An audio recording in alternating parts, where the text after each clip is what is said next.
Hi all, வணக்கம். எல்லாரும் எப்படி இருக்கீங்க? இன்றைக்கி நம்ம கிச்சனில் என்ன பார்க்க போகிறோன்னா ஒரு சட்னி ரெசிபி தாங்க பார்க்க போகிறோம். பார்க்குறக்கே இவ்வளோ சூப்பராக இருக்குது, ஆனால் டேஸ்ட்டும் அந்த அளவுக்கு ரொம்ப சூப்பராக இருக்குங்க.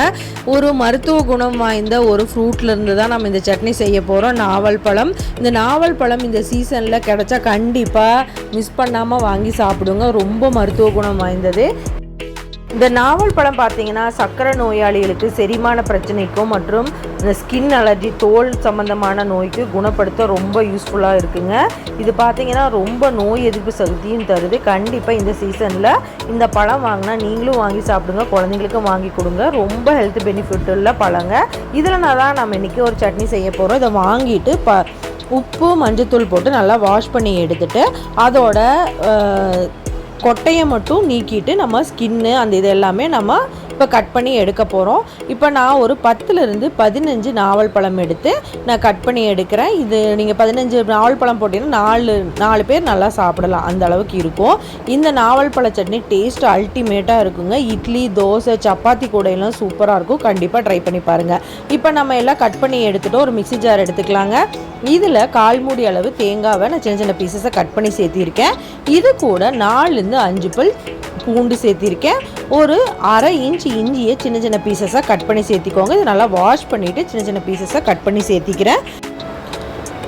இது கூட 2 கொத்து கொத்தமல்லி இலைகளையும் நல்லா சின்னதாக கட் பண்ணி சேர்த்திக்கலாம். இது கூட 4லேருந்து 5 புதினா இலைகள், 2லேருந்து 3 பச்சை மிளகாயும் சேர்த்திட்டு தேவையான அளவு உப்பு சேர்த்தி நான் இதை முதல்ல மிக்ஸி ஜாரில் அடித்து எடுக்க போகிறேன். இது கூட 1 டீஸ்பூன் அளவு நான் நாட்டு சர்க்கரையும் சேர்த்திட்டு நல்லா அடித்து எடுத்துக்கலாம். நீங்கள் இந்த மிக்ஸி ஜாரில் முதல்ல அடித்து எடுத்தால் அது நல்லா நைஸாகி வரும். நீங்கள் நாவல் பழம் சேர்த்துனீங்க அப்படின்னா இந்த மாதிரி சட்னி பதத்துக்கு வராது. அதனால் முதல்ல நான் அடித்து எடுத்துட்டு இது கூட நான் இப்போ கட் பண்ணி எடுத்து வச்சுருக்கேன் நாவல் பழத்தையும் இது கூட சேர்த்திக்க போகிறேங்க. நாவல் பழம் சேர்த்திட்டு நீங்கள் 2 ஓட்டி எடுத்தாவே போதும், டக்குன்னு அரைஞ்சி வந்துடும். ரொம்ப அரைக்க வேண்டிய தேவையில்லை. இந்த மாதிரி போட்டுட்டு நம்ம நல்லா அரைச்சி எடுத்துக்கலாம். இதோட கலரே பார்த்திங்கன்னா நல்ல சூப்பரான பர்பிள் கலரில் வருங்க. பார்க்குறக்கே குழந்தைங்க ரொம்ப விரும்பி சாப்பிட்ற மாதிரி இருக்கும்.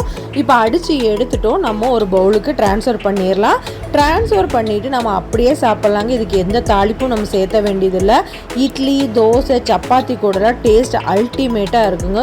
சூப்பராக இருக்கும் டேஸ்ட்டு. கண்டிப்பாக ட்ரை பண்ணி பாருங்கள். ரொம்ப ஹெல்த் பெனிஃபிட் உள்ள நாவல் பழத்தை நம்ம அப்படியே எவ்வளோ எடுத்தாலும் ஒரு 2-3 பழம் தான் சாப்பிடுவோம். பட் இந்த மாதிரி நீங்கள் சட்னியாக செஞ்சு சாப்பிடும்போது நிறையா குவான்டிட்டி சாப்பிடலாம். டேஸ்ட்டும் அல்டிமேட்டாக இருக்கும். கண்டிப்பாக நீங்களும் ட்ரை பண்ணி பாருங்கள். பிடிச்சிருந்தா லைக் பண்ணுங்கள், ஷேர் பண்ணுங்கள், சப்ஸ்கிரைப் பண்ணுங்கள். தேங்க்ஸ் ஃபார் வாட்சிங்.